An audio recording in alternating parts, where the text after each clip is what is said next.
Hello दोस्तों, मेरे channel में आपका स्वागत है। आज हम सूरदास कवि के बाल लीला पदों के बारे में जानेंगे। सूरदास हिंदी के वैष्णव कवियों में शिरोमणि माने जाते हैं।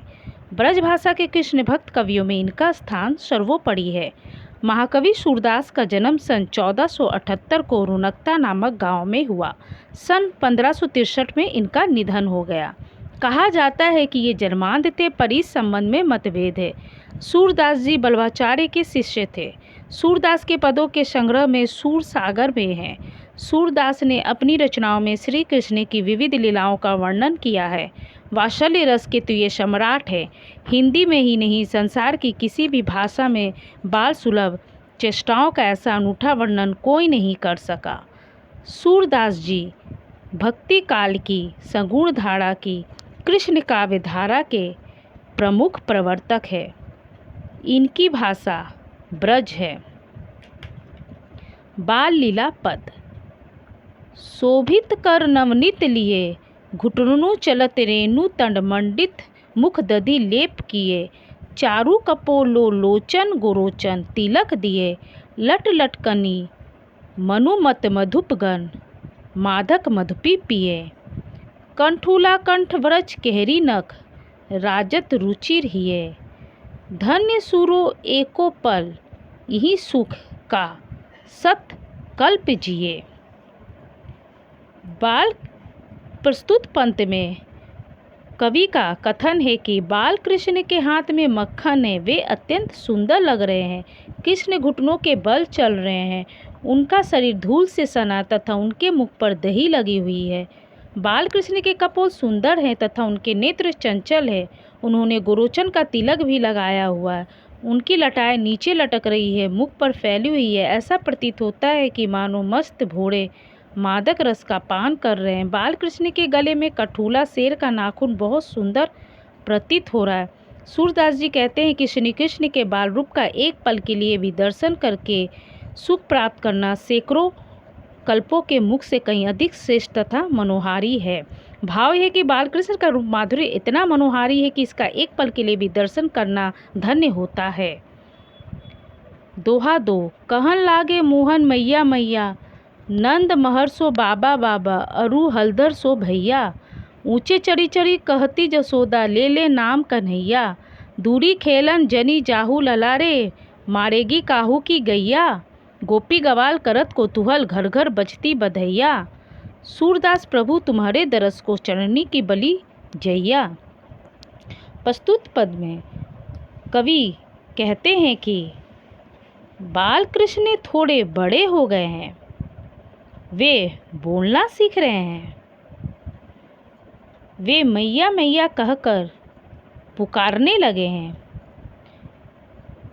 वे नंद बाबा को बाबा और बलराम को भैया कहकर पुकारते हैं। यशोदा कन्हैया नाम ले लेकर उसे बहुत दूर खेलने जाने को मना करती है। वो कहती है कि हे लाल, तुम दूर खेलने मत जाना, क्योंकि ऐसा करने से किसी की गैया तुम्हें हानि पहुंचा सकती है। गोपियां तथा ग्वाल बाल आश्चर्य एवं उत्सुकता से ये दृश्य देख रहे हैं। घर घर बधाइयाँ बज रही है। सूरदास श्री कृष्ण के उस बाल रूप पर बलिहारी जाते हैं। वे कृष्ण के मुख पर मोह हो जाते हैं और कृष्ण को ही देखते रहते हैं। दोहा तीन।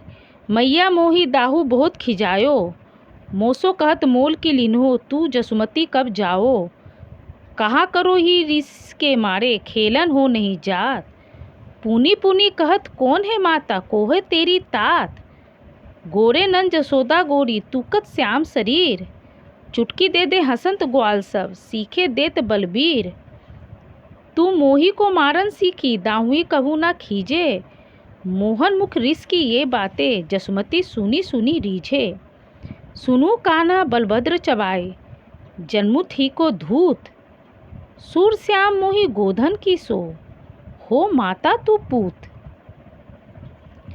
प्रस्तुत पंक्ति में सूरदास जी कहते हैं कि बाल कृष्ण अपनी माता यशोदा से अपने बड़े भाई बलराम की शिकायत करते हुए कह रहे हैं कि मुझे बलराम ने बहुत चिढ़ाया है। वो मुझसे कहता है कि तू यशोदा का पुत्र नहीं है, बल्कि तुझे तो यशोदा ने मोल लिया है, अर्थात कुछ ले देकर खरीदा है। वह बार बार पूछता है कि तेरे माता पिता कौन हैं?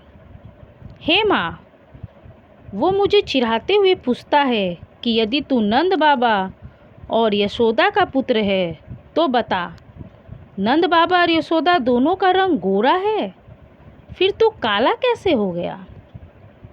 बलराम की इस बात को सुनकर सभी ग्वाल बाल चुटकी बजा बजा कर मुझ पर हंसते हैं। कृष्ण कहते हैं कि जब देखो तू मुझे ही डांटती टपटती रहती है। भैया बलराम को कभी कुछ नहीं कहती। कृष्ण के मुख से इस प्रकार की बातें सुनकर यशोदा मन ही मन प्रसन्न हो रही है। वह कहती है, हे कृष्ण सुन, बलराम तो जन्म से ही चालाक, चुगलखोर और धूर्त है। मैं गौर रूपी धन की सौगंध खाकर कहती हूँ कि मैं तेरी माता हूँ और तू मेरा पुत्र है। भाव यह है कि यशोदा ने गोधन या गौओं के धन की सौगंध खाई और कृष्ण को विश्वास दिलाया कि बलराम जो कुछ कहता है वो सच नहीं है। मैं ही तेरी माता हूँ और तू ही मेरा पुत्र है। अगर आपको मेरी ये वीडियो अच्छी लगी हो तो प्लीज़ इसे ज़रूर लाइक करके सब्सक्राइब और शेयर करिएगा।